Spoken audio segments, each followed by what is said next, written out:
Land promoter. நம்ம இன்றைக்கி வந்திருக்கக்கூடியது ஒரு அழகாக பைபாஸ் ரோடு. ஆரல்வாய் மொழி பக்கத்தில் பைபாஸ் ரோட்லேயே வந்துடும். இந்த ரோட்டு பக்கத்தில் ஒரு குட்டி காட்டு ஒரு 5 சென்ட் இடம் என்ன எடுக்கணும்.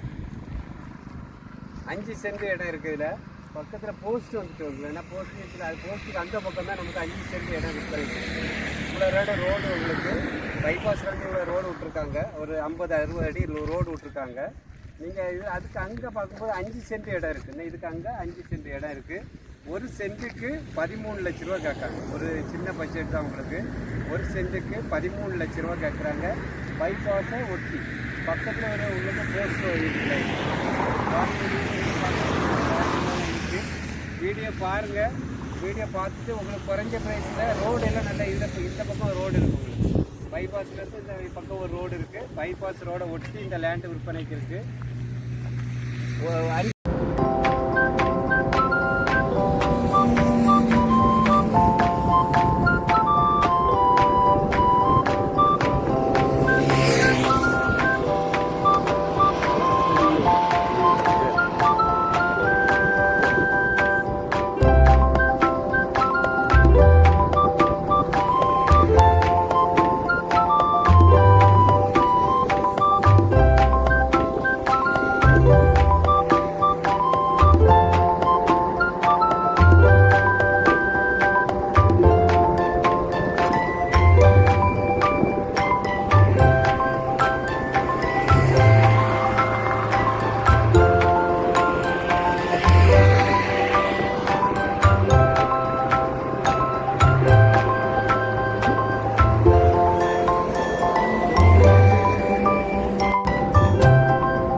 Land promoter. நம்ம இன்றைக்கி வந்திருக்கக்கூடியது ஒரு அழகாக பைபாஸ் ரோடு. ஆரல்வாய் மொழி பக்கத்தில் பைபாஸ் ரோட்லேயே வந்துடும். இந்த ரோட்டு பக்கத்தில் ஒரு குட்டி காட்டு ஒரு 5 சென்ட் இடம் என்ன எடுக்கணும். 5 சென்ட் இடம் இருக்குது. இதில் பக்கத்தில் போஸ்ட் வந்துட்டு வந்துடும். ஏன்னா போஸ்ட் இருக்குது. அது போஸ்ட்டுக்கு அந்த பக்கம் தான் நமக்கு 5 சென்ட் இடம் விற்கிறது. இவ்வளோ ரோடு உங்களுக்கு பைபாஸ்லேருந்து இவ்வளோ ரோடு விட்ருக்காங்க. ஒரு 50-60 அடி ரோடு விட்ருக்காங்க. நீங்கள் இது அதுக்கு அங்கே பார்க்கும்போது 5 சென்ட் இடம் இருக்குது. இதுக்கு அங்கே 5 சென்ட் இடம் இருக்குது. ஒரு சென்ட்டுக்கு 13 லட்ச ரூபா கேட்குறாங்க. ஒரு சின்ன பட்ஜெட் தான் உங்களுக்கு. ஒரு சென்ட்டுக்கு 13 லட்ச ரூபா கேட்குறாங்க. பைபாஸை ஒட்டி பக்கத்தில் ஒரு உங்களுக்கு போஸ்ட் இருக்குது. வீடியோ பாருங்கள். வீடியோ பார்த்துட்டு உங்களுக்கு குறைஞ்ச ப்ரைஸில் ரோடு எல்லாம் நல்லா இந்த பக்கம் ரோடு இருக்குது. உங்களுக்கு பைபாஸ்லேருந்து இந்த பக்கம் ஒரு ரோடு இருக்குது. பைபாஸ் ரோடை ஒட்டி இந்த லேண்டு விற்பனைக்கு இருக்குது.